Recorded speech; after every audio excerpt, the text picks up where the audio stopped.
सवाल और सियासी बवाल लगातार जारी है और लालू प्रसाद यादव एंड फैमिली से लेकर तेलंगाना के सीएम केसीआर की बेटी कविता और मनीष सिसोदिया तक जो एक्शन हो रहा है उसको लेकर विपक्षी पार्टियों को बड़ी टेंशन में डाल दिया है।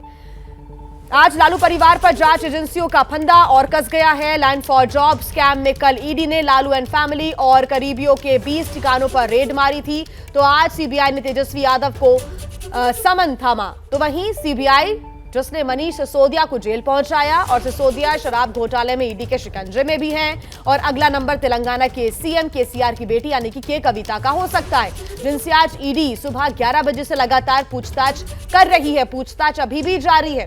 वहीं दिल्ली में हो रहे सवालों पर हैदराबाद में हंगामा हुआ। तस्वीरें आपको दिखा रहे हैं। कविता की पार्टी यानी कि बीआरएस के नेताओं ने हैदराबाद में प्रदर्शन किया।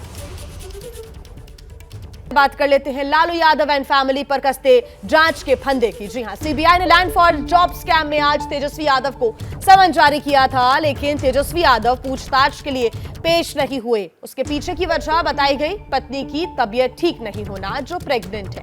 और इस बीच सीबीआई के 2 अधिकारी तेजस्वी यादव के दिल्ली के न्यू फ्रेंड्स कॉलोनी वाले घर पर भी पहुंचे थे।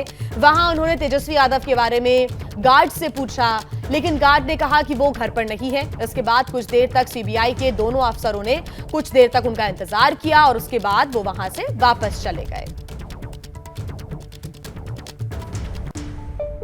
तो एक तरफ लालू फैमिली के खिलाफ लगातार जांच एजेंसियां सबूत जुटाने में लगी हुई हैं, तो दूसरी तरफ राजनीति के मैदान में इसको लेकर वार पलटवार का दौर भी जारी है।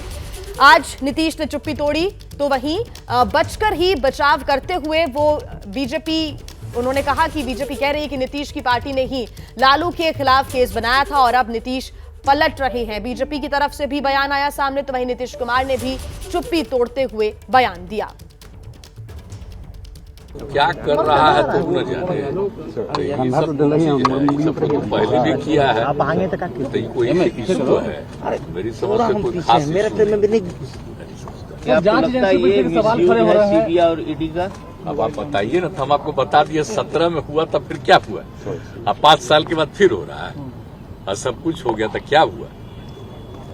काहे नहीं उस समय हुआ था? केसीआर की बेटी कविता को क्या बोले, एक आदमी का नाम ले लेंगे तो बिना मतलब बेचारे फिर कई चीज बोलते रहेंगे। ये कविता इन सब पर भी कार्रवाई कर रही है सर, तमाम विपक्षी पार्टियां जितने हैं उन पर कार्रवाई ईडी कर रही है लगातार। तो हो जाए, वो लोग तो बता ही देंगे आपको क्या बता सकते हैं। वो तो जिन पर होता है कोई लोग सब लोग बता देते हैं। ठीक, गठबंधन बदलने की बात भी चल रही है सर। कहाँ गठबंधन बदल? नहीं ना सर। अरे हम नहीं हैं, कमलेश है। नीतीश कुमार को बदलते हुए इस बिहार के लोगों ने आधे दर्जन बार देखा है। तो कभी लालू के पक्ष में खड़े होते हैं, कभी विरोध में खड़े होते हैं। कभी कहते हैं कि चारा घोटाला के दोषी हैं और उनकी पूरी पार्टी हाईकोर्ट जाती है, सुप्रीम कोर्ट जाती है, चारा घोटाले में उनको सजा दिलवाने के लिए सब कुछ करती है, और फिर उनके पक्ष में आकर खड़े हो जाते हैं। तो ऐसे लोगों के बारे में क्या कहा जाए, जिनका ना कोई नीति है ना कोई सिद्धांत है। एक ही सिद्धांत है कि इसी तरह से सत्ता में बने रहो। तो इसलिए देखिए, नीतीश कुमार ने तो जो कहा था कि हम क्राइम और करप्शन से समझौता नहीं करेंगे, तो उन्होंने क्राइम से भी समझौता कर लिया और करप्शन से समझौता कर ही लिया। और आज लालू के पक्ष में खड़े दिखाई पड़े। तो कह दें खुलेआम कि जो ललन जी और बाकी लोग गए थे पटना हाईकोर्ट में सीबीआई जांच के लिए चारा घोटाला में, वो गलत था। कह दें लालू फैमिली पर जांच एजेंसियों के एक्शन पर लगातार राजनीति भी हो रही है। आरजेडी का ऐसा कहना है कि परिवार को परेशान किया जा रहा है, तो वहीं बीजेपी का कहना है कि जब आरोपों में लालू परिवार फंसा है तो इमोशनल कार्ड खेल रहा है। माननीय प्रधानमंत्री जी और माननीय गृह मंत्री जी एक बंद केस आप खुलवाते हैं और फिर सर्च ऑपरेशन करवाते हैं। जो मामला बंद हो चुका था 8-10 में, उसके बावजूद भी बिहार की सरकार जाने की टीस है। लेकिन इतनी मानवीय संवेदनाएं होनी चाहिए कि हमारे डिप्टी सीएम तेजस्वी जी की पत्नी क्रिटिकल स्टेज ऑफ प्रेगनेंसी में है। आप सुबह से 12 घंटे तक वहां बैठे हुए हैं, मिसाब को इनवाइट कर रहे हैं या उनकी बहनों की यहाँ आपके लोग 12 घंटे से बैठे हैं, कोई पूछताछ नहीं, बैठे हुए हैं। 10 मिनट की पूछताछ, बैठे हुए हैं। क्या चाहते हैं आप? नई रवायत कर रहे हैं। राजनीतिक लड़ाई राजनीतिक तौर पर लड़िए। मैं इसलिए कह रहा हूं कि मैं माननीय प्रधानमंत्री जी और गृह मंत्री जी से आग्रह करता हूं कि इन संस्थाओं के चरित्र के साथ जो खिलवाड़ हुआ, ये लोकतंत्र के लिए उचित नहीं है, सार्वजनिक जीवन के लिए उचित नहीं है। देखिए, इसीलिए मैंने कहा विक्टिम कार्ड और इमोशनल कार्ड। एक व्यक्ति जब राजनीति में है और उसके परिवार वाले घर पर हैं, तो मैं समझता हूं कि उसको तो और जिम्मेदारी से अपनी जिम्मेदारी का निर्वहन करना चाहिए। कानून की नजरों में और जनता की आंखों में अपने परिवार वालों का हवाला देना, यह कोई तर्क नहीं हो सकता है, ना ही ये किसी न्यायालय में चलेगा।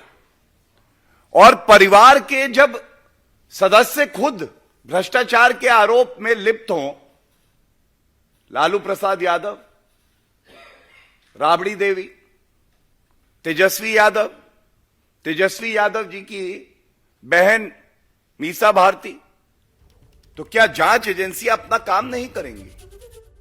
मदिया, आज सीबीआई के अधिकारी पहुंचे थे लेकिन वापस लौट गए। ताजा अपडेट क्या है, अभी क्या देख पा रही हैं आप? बिल्कुल जी, आज की ताज़ा अपडेट मैं आपको दे दूं। आज सीबीआई का समन था तेजस्वी यादव को। तेजस्वी यादव जो थे वो आज अपने घर पर उनको होना था और यहीं से ही उनको सीबीआई मुख्यालय जाना था, लेकिन आज वो सीबीआई मुख्यालय नहीं पहुंचे। उन्होंने ये हवाला दिया कि उनके पत्नी का स्वास्थ्य जो है वो ठीक नहीं है। ये न्यू फ्रेंड्स कॉलोनी में उनका घर है तेजस्वी यादव का। आज यहाँ पर जब वो नहीं पहुंचे तो 2 सीबीआई के अफसर यहाँ पर पहुंचे थे और ये वही रिसेप्शन है या कह सकते हैं सिक्योरिटी रूम है, जहाँ पर उन्होंने अंदर जाके जो यहाँ शख्स बैठे थे उनसे पूछा कि तेजस्वी यादव कहाँ हैं। उन्हें जवाब अंदर से मिला कि तेजस्वी यादव यहाँ पर नहीं है। जब ये जवाब मिलता है उसके बाद उन्होंने 1-2 सवाल और पूछे और उसके बाद वो अफसर यहाँ से चले गए। आज सीबीआई मुख्यालय पहुंचना था तेजस्वी यादव को, क्योंकि लैंड फॉर जॉब मामले में उनसे वहाँ पूछताछ होनी थी, लेकिन तेजस्वी यादव यहाँ नहीं पहुंचे। कल भी यहाँ पर हलचल थी, न्यू फ्रेंड्स कॉलोनी वाले उनके इसी घर पे कल हलचल थी, क्योंकि कल ईडी ने यहाँ रेड किया था और तकरीबन 12 घंटे ये रेड जो है इसी घर में चली है, जहाँ पर कैश भी बरामद हुआ, सोना भी बरामद हुआ और बिल्कुल $डॉलर मदीहा, आप नजर बना के रखिए, आगे आपसे अपडेट हम लेते रहेंगे। फिलहाल अब लिए चलते हैं दर्शकों को पटना, जहां लालू परिवार के खिलाफ एजेंसियों के एक्शन से राजनीति गर्म है। प्रकाश हमारे साथ लगातार जुड़े। प्रकाश, आज नीतीश कुमार ने चुप्पी तो तोड़ी, लेकिन बच बचकर वो तेजस्वी का बचाव ही करते नजर आए। बीजेपी लगातार बरस रही है। राजनीति में कहते हैं कि इशारा काफी होता है, आप इसको कैसे देख रहे हैं? देखिए जी, नीतीश कुमार बहुत कुछ बोल रहे हैं और कुछ नहीं भी बोल रहे हैं। उन्होंने कुछ ऐसा नहीं कहा जिससे ये कहा जा सकता है कि वो तेजस्वी यादव के साथ खड़े नजर आ रहे हैं। उन्होंने ये ज़रूर कहा कि 5 साल पहले रेड और फिर 5 साल बाद जब वो आए हैं तब हो रहा है, तो वो खुद को अपने आप को आगे रख रहे हैं। उन्होंने कभी नहीं कहा कि सीबीआई गलत कर रही है, कभी ये नहीं कहा कि ईडी गलत कर रही है। आपको याद होगा कुछ दिन पहले विपक्षी पार्टी कुछ नेताओं ने एक चिट्ठी लिखी थी प्रधानमंत्री को, जिसमें जेडीयू के किसी नेता ने साइन नहीं किया। जब यह सवाल पूछा गया तो ये काफ़ी महत्वपूर्ण है जिया ये समझना। उन्होंने कहा कि हर पार्टी अपना अपना काम करती है, वो लोग भी काम कर रही है। जहाँ तक साथ आने की बात है, आपको याद होगा नीतीश कुमार जब वो एनडीए छोड़ रहे थे तो उन्होंने साफ कहा था कि वो सारी विपक्षी पार्टी नेताओं को एक साथ लाएंगे, एकजुट करेंगे। तो जाहिर है कि ऐसे में यह बयान देना और सीबीआई के लिए जो गलत इस्तेमाल हो रहा है, उसके लिए जो पत्र लिखा जा रहा है, उससे अपना पीछा छुड़ा लेना, ये बहुत कुछ बताता है। लेकिन अभी कहना कुछ भी जल्दबाजी होगी। नीतीश कुमार भी फूंक फूंक कर बयान दे रहे हैं। वो ऐसा कुछ भी नहीं कह रहे हैं जिससे ये लगे कि वो जांच एजेंसियों के खिलाफ है या फिर तेजस्वी यादव के खिलाफ है। तो जाहिर है कि अब देख रहे हैं कि अगला कदम क्या होता है। तेजस्वी यादव पर अगर कोई खतरा मंडराता है तब क्या राजनीति होगी। तो ये बहुत दिलचस्प होगा, आने वाले समय में देखना होगा कि किस तरीके से दिलचस्प होगा और क्या मोड़ लेती है बिहार की राजनीति, इस पर भी हमारी नजर रहेगी। जिस शराब घोटाले में दिल्ली के डिप्टी सीएम मनीष सिसोदिया गिरफ्तार किए गए हैं, उसी में आज ईडी केसीआर की बेटी के कविता से पूछताछ कर रही है। दिल्ली में करीब 5 घंटे से कविता से पूछताछ चल रही है। इस बीच एक बड़ा अपडेट ये कि ईडी ने कविता का फोन मंगवाया है। उनका फोन घर से मंगवाया गया है। खबर यह भी है कि कविता का आज आरोपी अरुण पिल्लई से आमना सामना कराया जा सकता है। अरुण पिल्लई वही हैं जिन्होंने अपने बयान में के कविता का नाम लिया था और अरुण पिल्लई कविता के करीबी भी माने जाते हैं और यही वजह है कि आज हो सकता है कि पूछताछ के दौरान के कविता और अरुण पिल्लई का आमना सामना कराया जाए, कन्फ्रंट कराया जा सके। श्रीनिवास हमारे साथ जुड़े हुए हैं। श्रीनिवास, अंदर से क्या खबर मिल रही है, क्या चल रहा है अंदर? 5 घंटे तो हो गए हैं पूछताछ में। जी हाँ, मैं आपको एक अभी जो ताज़ा खबर है वो बता देता हूँ कि अभी से कुछ देर पहले ईडी ने के कविता का फ़ोन मंगाया है, जिसे कि के कविता के घर से उनके सुरक्षा कर्मी लेकर आए थे और वो फ़ोन अब ईडी के पास है। ये अभी की खबर है, लेकिन मैं आपको बता दूं, आप पीछे ठीक हमारे पीछे इन्फोर्समेंट डायरेक्टरेट की ये बिल्डिंग देख रहे हैं।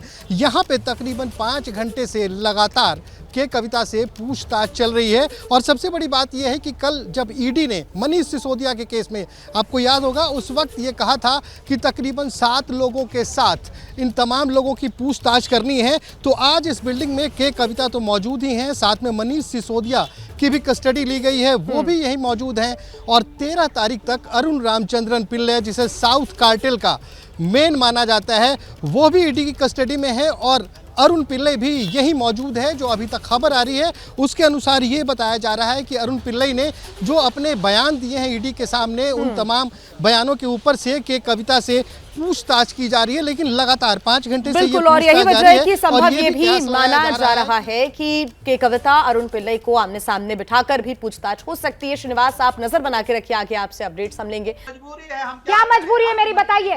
मैं अभी आपको बताती हूँ कि मैंने ओए होए होए होए नमकीन के चटकारे लेते हुए टकटकी मार के डिबेट शो को पॉज रिपीट कर करके देख रहे हैं जोगिंदर जी। इनकी तरह आप भी देखें अपने फेवरेट डिबेट्स को रिपीट कर और डाउनलोड कीजिए एबीपी लाइव ऐप अपने स्मार्ट टीवी पर।